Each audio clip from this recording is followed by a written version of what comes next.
Hola, sean muy bienvenidos nuevamente a este canal. Para el día de hoy tenemos el 13º capítulo de Estudiamos la Biblia, primera a los Corintios, capítulo 13. Y comenzaríamos dándole lectura a los primeros 3 versículos. Y dice así: Si hablo en lenguas humanas y angelicales, pero no tengo amor, no soy más que un metal que resuena o un platillo que hace ruido. Si tengo el don de profecía y entiendo todos los misterios y poseo todo conocimiento, y si tengo una fe que logra trasladar montañas, pero me falta el amor, no soy nada. Si reparto entre los pobres todo lo que poseo, y si entrego mi cuerpo para que lo consuman las llamas, pero no tengo amor, nada gano con eso. Fin de los versículos. Se nos da a entender que aunque tuviéramos el don de hablar en lenguas angelicales, aunque tuviéramos el don de profecía y entendiera todos los misterios de esta vida a fin de tener todo el conocimiento del mundo, y aún si tuviera la fe de trasladar las montañas, pero me falta el amor, no soy nada, y nada gano con eso. Y aunque diera todos mis bienes a los pobres y entregara mi cuerpo como sacrificio, de nada me sirve. Aún podríamos agregar: no gano nada, ni soy nada, ni me sirve que yo vaya al templo todos los días, que tenga responsabilidades grandes o pequeñas dentro de la iglesia, aun si sacrifico mi vida por ello. Si no tengo amor, de nada me sirve, ni nada soy. Por lo que es el momento, hermanos, preciso para que meditemos, nos detengamos a pensar un momento: ¿por qué estoy haciendo las cosas? ¿Por qué sirvo a Dios? ¿Por qué voy al templo? ¿Por qué predico? ¿Por qué estoy casado? ¿Por qué tengo familia? Si la respuesta es por amor, bien está. Pero si no lo hay, hemos perdido el verdadero sentido del por qué hacemos estas cosas. ¿Por qué servimos a Dios? ¿Por qué vamos al templo? ¿O por qué hacemos todas las cosas por Él?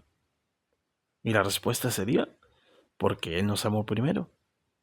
Y porque Él es nuestra vida. Porque Él es nuestra fuerza. Y porque Él es todo para nosotros. O así debería ser. Si no, ciertamente no lo amo. Y si no lo amo, las cosas que hago por Él no tienen ningún valor. Porque no servimos por interés, o porque es la única manera de librarnos del fuego eterno, sino porque lo amamos. Pregunto: si no hubiera reino de los cielos, ¿acaso lo amaríamos igualmente? ¿O es que le amamos solo porque nos ofrece la vida eterna? Deberíamos ciertamente amar a Dios incondicionalmente, aunque no tuviéramos promesas de Él. Deberíamos servirle así, de verdad, de todo corazón, sin condición alguna. Deberíamos amar al Señor, porque este es el mandamiento también que el Señor nos manda: a amarlo a Él con todo nuestro corazón, con toda nuestra fuerza, con toda nuestra mente. Pero si servimos a Dios por otra cosa que no sea el amor, bien que es de balde. Y con respecto al amor, también que podríamos decir con lo siguiente: ¿por qué estoy casado? ¿Por qué tengo familia? ¿Por amor? ¿O es que no tenía de otra o fue un accidente? Ciertamente, si alguien se quiere casar o estar casado y tiene o no tiene familia, debería hacerlo con amor y por amor, y no por un compromiso o por interés. Así que, mis hermanos, meditando en esto, si alguno de nosotros ha estado sirviendo a Dios por interés o por compromiso y no por amor, pueda el día de hoy también cambiar su sentido y pueda comenzar a servir a Dios por amor. Lo mismo, si está casado, casada, tiene familia o no tiene familia, si lo ha estado haciendo solo por compromiso, pueda comenzar a hacerlo por amor. Porque servir a Dios sin amor, ¿para qué? Si Él lo conoce todo, Él lo analiza todo, sabe perfectamente si es que verdaderamente con qué intención hacemos las cosas. En Proverbios 3, versículos 3 y 4, dice lo siguiente: que nunca te abandonen el amor y la verdad. Llévalos siempre alrededor de tu cuello y escríbelos en la tabla de tu corazón. Contarás con el favor de Dios y tendrás buen nombre entre la gente. Y también en Primera de Juan, capítulo 4, versículo 8. El que no ama no conoce a Dios, porque Dios es amor. Fin de los versículos. Bien, continuaríamos ahora leyendo los versículos 4 al versículo 7. El amor es paciente, es bondadoso. El amor no es envidioso, ni jactancioso ni orgulloso. No se comporta con rudeza, no es egoísta, no se enoja fácilmente, no guarda rencor. El amor no se deleita en la maldad, sino que se regocija con la verdad. Todo lo disculpa, todo lo cree, todo lo espera, todo lo soporta. Fin de los versículos. Lo que acabamos de leer es el amor para Dios. Estas virtudes reflejan un amor verdadero y profundo. Y estas mismas son las que Dios demuestra a cada uno de nosotros, porque Él es paciente con nosotros. Todos los días nos soporta, todos los días nos perdona. Y si no fuera paciente Dios, verdaderamente hace mucho tiempo hubiéramos sido consumidos. Pero su amor hace que sea paciente para con nosotros, soportándonos todos los días. También Él es bondadoso. ¿O no ha sido bondadoso con usted? No necesariamente le digo de que Dios nos haya llenado de riquezas. No, todos los días Él nos muestra su amor, su misericordia, es compasivo con nosotros, nos ayuda muchas veces. ¿A quién Dios no lo ha ayudado? ¿A quién Dios no lo ha bendecido? ¿Cuándo no ha escuchado alguna de nuestras oraciones?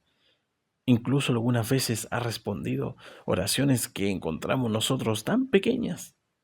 Y aún así, hemos visto su amor.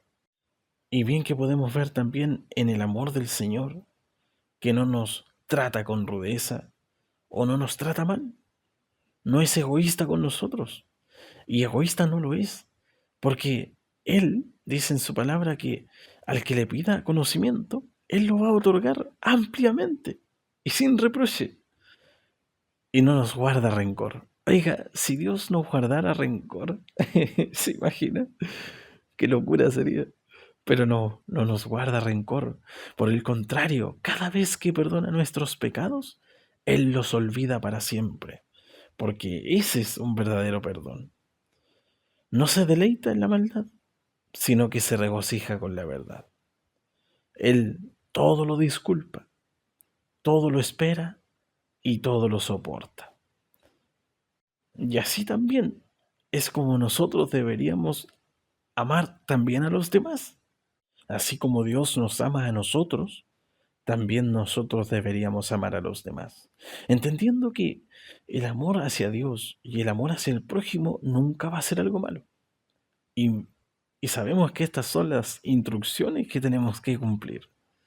Por lo tanto, si Dios es paciente con nosotros, también Dios nos ayude para hacerlo con los demás, con nuestros hermanos de la iglesia, con nuestra familia, con todos deberíamos ser pacientes, como también deberíamos ser bondadosos y buenos como lo es Dios con nosotros, amando aún a nuestros enemigos. Y si algún día tienen ellos necesidad, no hacer como el mundo, que dirían, ahora me las paga, sino que ayudarlo en su necesidad. Tampoco deberíamos tener envidia entre nosotros si nos amáramos de verdad. No debería haber ni un poco de envidia hacia nuestros hermanos, sino que alegrarnos con sus triunfos, alegrarnos porque le va bien, alegrarnos porque le va mejor que a nosotros, en vez de estar deseando lo que él tiene o de por qué le va mejor a él que a mí. No puede haber envidia en nosotros. Si verdaderamente amamos a nuestros hermanos, la envidia no debería estar tampoco ahí. Y así también, no debería ser tampoco jactancioso cada uno de nosotros. No debería haber ni un poco de altivez, de arrogancia, de creernos superior al resto, de que usted se crea mejor que su esposa o que la esposa se crea mejor que el esposo. No, ningún hermano debería tener un mayor concepto de sí, ni tampoco debería haber orgullo entre nosotros, sino que debería haber humildad, sencillez. No el orgullo que lo único que hace es un perjuicio hacia el cristiano. Nos hace ser duros en vez de ser amables, de ser sencillos, de conformarnos con lo que tenemos o de ayudar también al prójimo. Y así también, como Dios nos ama a nosotros, deberíamos amarnos sin rudeza, no ásperamente, no con unos sí, con otros no. Deberíamos amarnos bien. Como Él nos ama a nosotros, así también deberíamos amar a los demás. Y como nuestro Dios es dadivoso con nosotros, así también deberíamos hacerlo con los demás. No ser egoístas, no que el hermano sea egoísta con su otro hermano si le ve pasando necesidad, debería atenderlo. Deberíamos ser así. El esposo compartir todo lo que es de él con su esposa. Lo mismo la esposa al esposo. Hoy en día los matrimonios, eh, cada uno tiene sus cosas, cada uno tiene sus propias pertenencias. En cambio debería ser todo de uno, si son uno solo.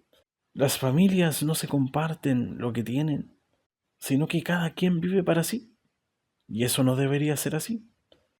Y así como Dios no se enoja con nosotros tan fácilmente, porque su misericordia es para siempre y es tardo para la ira y tardo para enojarse, así también nos habla el Señor que nosotros también no seamos fácil de enojarnos, no seamos mechitas, sino que podamos ser apacibles, pacientes y que no guardemos rencor. El rencor lo único que va a lograr en nosotros es alejarnos de la vida eterna. Dice la palabra del Señor que si no perdonamos a los hombres sus ofensas, tampoco nos perdonará nuestro Padre Celestial. Por lo tanto, si algún día alguien viene a pedirle perdón 80 veces deberíamos perdonarle. En donde está el amor, no debería haber maldad, sino debería haber solamente el bien, porque ese es el amor.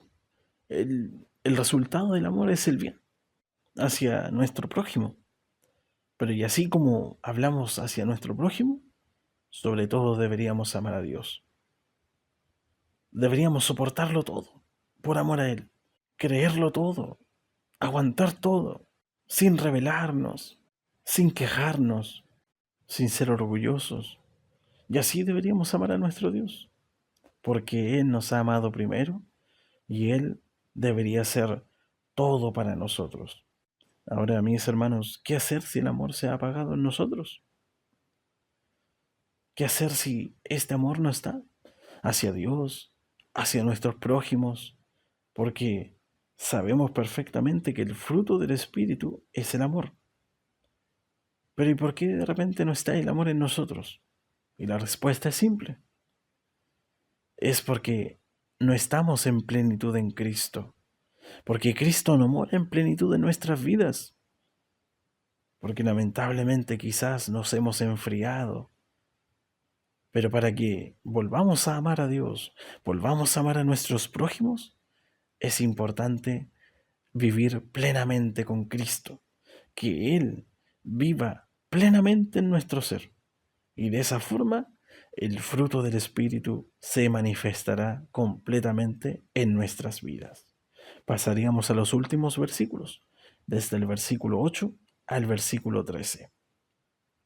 Y dice así, el amor jamás se extingue, mientras que el don de profecía cesará, el de lengua será silenciado y el de conocimiento desaparecerá, porque conocemos y profetizamos de manera imperfecta, pero cuando llegue lo perfecto, lo imperfecto desaparecerá. Cuando yo era niño, hablaba como niño, pensaba como niño, razonaba como niño.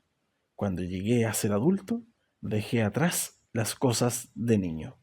Ahora vemos de manera indirecta y velada, como en un espejo, pero entonces veremos cara a cara. Ahora conozco de manera imperfecta, pero entonces conoceré tal y como soy conocido. Ahora permanecen estas tres virtudes: la fe, la esperanza y el amor. Pero la más excelente de ellas es el amor. Fin de los versículos. ¿A qué se refiere el apóstol con todo esto? ¿Con que se acabarán las lenguas, las profecías y las ciencias y lo imperfecto?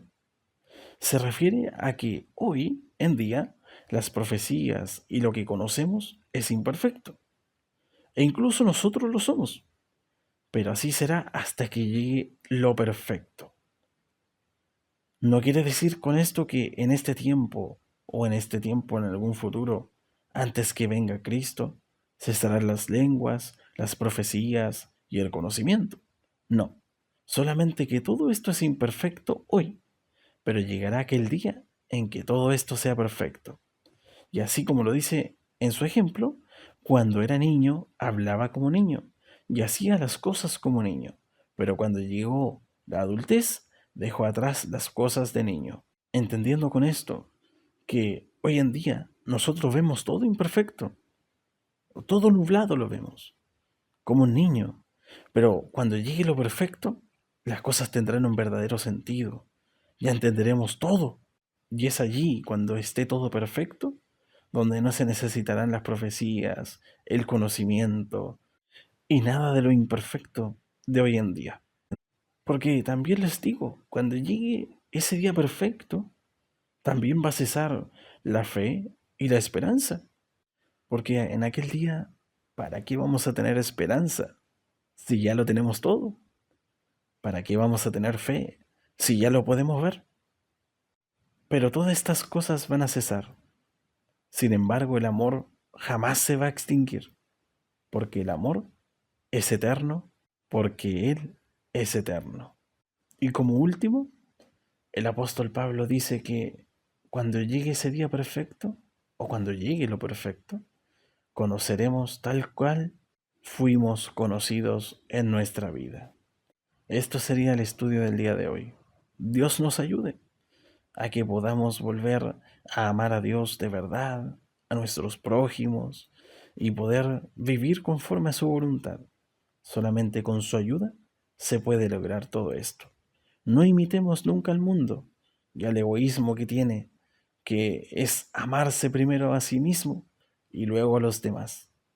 Así que, mis hermanos, que mi Señor les bendiga muy grandemente y que también tengan un excelente día. Adiós.